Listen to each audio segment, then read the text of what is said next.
WrestleMania, what the world is watching. Just maybe not in person. I'm Chris Wolvie, the wrestling blog who always tells it like it is.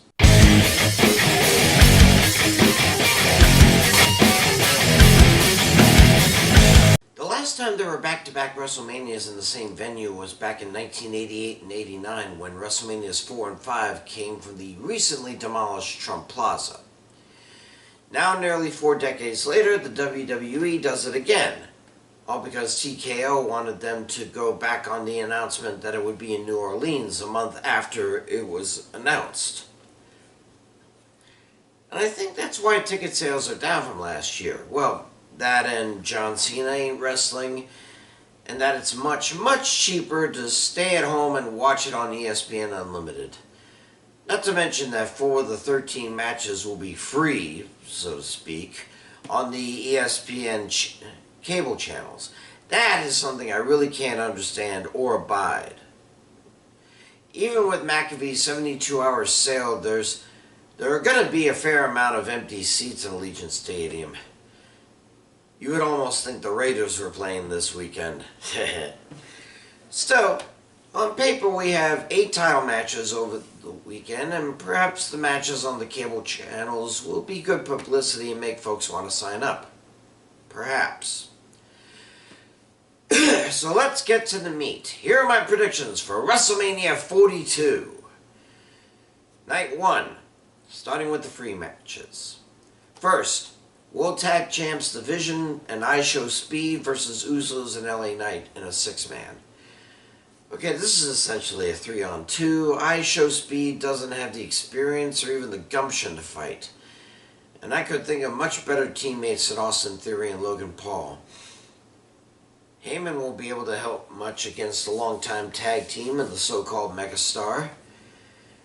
Speed's best option is to turn on the Vision and let the 1D and BFT, the HE double hockey sticks, out of the champs. Winners, Uso and Knight.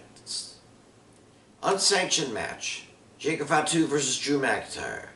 See, I don't understand this being in the first hour.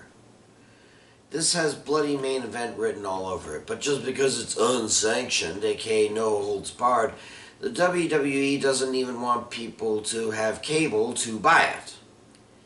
Anyway, as tough as the Samoan Werewolf has been, and as popular as he has been since ditching the bloodline, Drew McIntyre needs to stay in main event contention if the WWE wants him to stick around.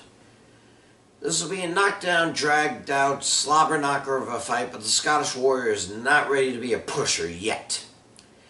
Winner, Drew McIntyre. Seth frickin' Rollins versus Gunther. Since when did the ring general become Rollins' focus? Wasn't he supposed to tear the Vision apart? Newsflash, there are still 2 standing. And they're champions.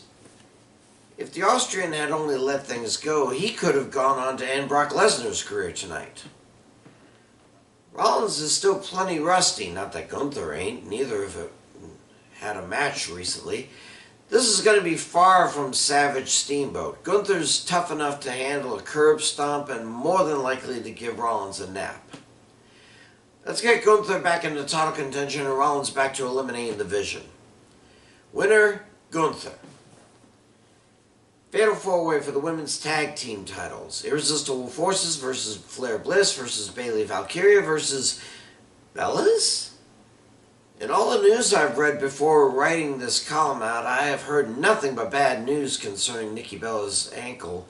If this isn't resolved soon, either Brie will concede to the Kabuki Warriors, fight alone, or rumor has it, have Paige or some other returning superstar on her team. In any case, Nia Jax and Lash Legend need to drop the titles and return to singles competition. And the titles shouldn't go back to Charlotte and Alexa. That friendship has to end. So it's either of the other 2 teams. So here's how my pick will go. If Nikki somehow makes it to the match, I'll take the Bellas. If not, then the new champs will be Lyra Valkyria and Bayley. Let them have some months of glory before they break up. Women's Intercontinental title. AJ Lee defends against Becky Lynch in a rematch. Lynch has been eyeing that white leather belt like Gollum eyeing the precious. And I still don't think AJ should have won the title to make her and Brooks a quiet power couple. Who knows what tricks Lynch has up her sleeve to finally put Lee out of Lynch's misery. She has had mean streaks before. She's never wanted someone out of the WWE more than Lee, and of course she's never wanted a title more than the one that Lee currently holds. Is it possible that Lee can get a sneaky win like what got her the title? Sure, anything's possible. But I feel that when she tries to light it up, the last kicker will put her down. Winner, new champ, Becky Lynch.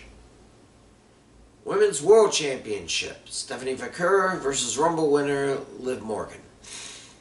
Does Morgan need the title in order to keep the remnants of the Judgment Day together? Nah. Now that Balor has left, Dom's gonna get creamed, and McDonough and the other ladies aren't getting anywhere. I'd say Adam Copeland's final side hustle before he split is finally done for, no matter what happens. But this thing with Vaquer seems to be de-evolving into a cat fight. And I thought Vaquer was better than that, having won 3 women's titles in the span of 2 years after all. The thing is, people have been cheering for Morgan for some time now. More than Vaquer, anyway. And I'm afraid Vaquer's sudden rise has made her a flash in the pan. If all you're known for are titles, what are you when you don't have one? Vaquer is tough, but Morgan is smart, and will probably have backup, so winner and new champ, Liv Morgan. Finally, WWE Championship. Cody Rhodes takes on Chamber winner Randy Orton. Now talk about flash in the pan. Now yes, Rhodes did take 2 years to get a WWE title that no Rhodes has ever won before. But it seems to me like the American Nightmare wants to keep the title at any and all costs. We're still awaiting the heel turn that has been teased for several months now. As for Orton, is it really that surprising that he's gone back to being a legend killer? Jake Roberts said it best. I'm a snake. Never trust a snake. And Orton ain't the Viper by accident. My only issue is with Pat McAfee and how he's still on ESPN because of this. Orton was right. He doesn't need McAfee. With the voices in his head talking to him at full volume and a climb to beat Cena's record building up, he can clobber Rhodes all by himself. Winner and new champ, Randy Orton. Sorry. Night 2. Free matches first. Obafemi versus Brock Lesnar.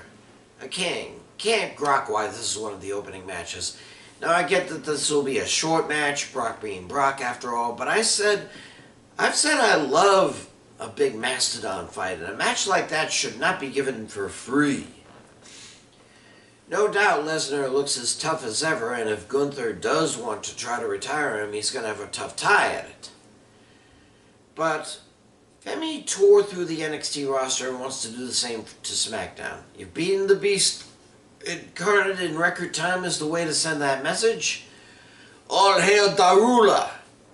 Winner, Omafemi. Ladder match for the Intercontinental title.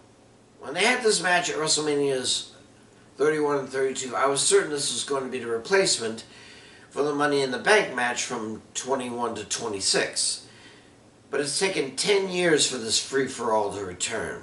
And while there are only 6 competitors, it's a good mix.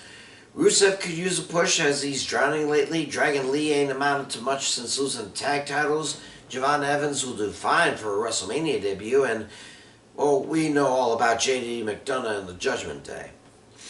But why is Rey Mysterio in it? Seriously, Gunther needs to retire him, and soon. Anyway, Penta's the only one with Cero Merda for this type of match, so winner is still champ Penta. The Demon King Finn Balor versus Dirty Dominic Mysterio. Well, it's about damn time! I was hoping that the Demon King would have shown up when Bray Wyatt brought out The Fiend in his re-debut many years ago, but no, he and probably Vince refused to let him out. It took being insulted for the last time by Dum Dum to finally A, extract himself from the Judgment Day, and B, bring the demon to the surface. This is the first ever Universal Champ. This is the one who ended Kevin Owens' chokehold on the NXT title. And this is the man who wants to show the WWE and the whole world, and especially Dum Dum, that he is not done yet. Dom, don't try to run, as I'm sure you're gonna. This demon can fly and coup de grace your chest in. Winner, Demon King Finn Balor. United States Championship, Sami Zayn versus Trick Williams. Somehow his Grand Slam winning moment was not as spectacular as ending Gunther's demonic 666-day Intercontinental run. He was fighting out of desperation last time to get back into relevancy. He was on a slippery slope back to heeldom when he took the title from Carmelo Hayes, so Hayes could heal up. But Williams and his one-man entourage are lemon pepper stepping into his first WrestleMania with an eye on making a strong name for himself. In a way, I don't think either deserve the title, but Zayn does have the experience under the big crowds. Trick may thrive under the spotlight, but there are those who still love Zayn, and he's not one to let them down. Winner and still champ, Sami Zayn. WWE Women's Championship, Jade Cargill versus Chamber winner Rhea Ripley. Seems to me like Cargill is building around her an evolution or a bloodline. People who can beat the crap out of her competition so that she doesn't have to defend the title. She's only had one match this calendar year on TV, and that was against Ripley's bestie, Io Sky. Now, I'm sure that Sky, not having anything better to do, might come in to keep Cargill's creeps out of the way. But truth be told, Rhea doesn't really need it. The way she's been beat up time and again, 3-on-1, tells me that when the gold is on the line, Ripley will be able to handle the odds. Besides, the WWE Women's title is the only belt she hasn't held since the renaming of the brand titles. She could use a new Grand Slam benchmark, too. Winner and new champ Rhea Ripley. Finally, for the World Championship, Phillip Brooks versus Rumble winner Roman Reigns. Guys, this has never happened to me before in all my years of watching the WWE. For the first time, I don't want either participant in a WrestleMania main event and a primary title match to win. My hatred for Brooks is well documented. I still don't think Vince should have brought him back after he cried and left after all those years. And the fact that he's now the world champ still makes me feel ill. But I also don't want Reigns to hold the title either. Reigns has become a part-timer in the WWE. He hasn't competed on TV since winning the Royal Rumble, which I still can't believe happened. If he wins, the title will be the opposite of what it was introduced as in 2023. A title to be defended often unlike the WWE title. So yeah, I got nothing. I'm supposed to pick one or the other, but I can't. There's no money in the Mr. Money in the Bank to take it from both of them. I never thought I'd do this for a main event, but winner new champ Roman Reigns, though I'd really rather he leave. Those are my picks. Enjoy it, guys, because 80,000 people can't be wrong, although it should have been over 100,000. I'm Chris Wolvie, the wrestling vlogger who always tells it like it is. Pray for peace more than ever. And I'll see you